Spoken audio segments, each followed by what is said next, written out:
আজকের কবিতা কার্তিক ঘোষের লেখা গাছ বসাবো।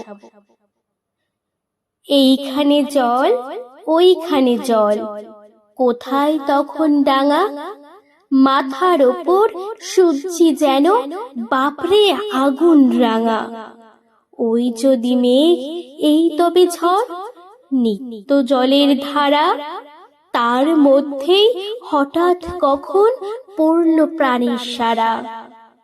সবুজ সবুজ শ্যাওলা প্রথম জন্ম নিল জলে, তারপরেই এই গাছ এলো সব। রূপকথা কে বলে? পড়তে পড়তে গাছের কথা গর্ব হবে কারো। কেউ বলবে 100টা নয়, গাছ লাগাবো আরো।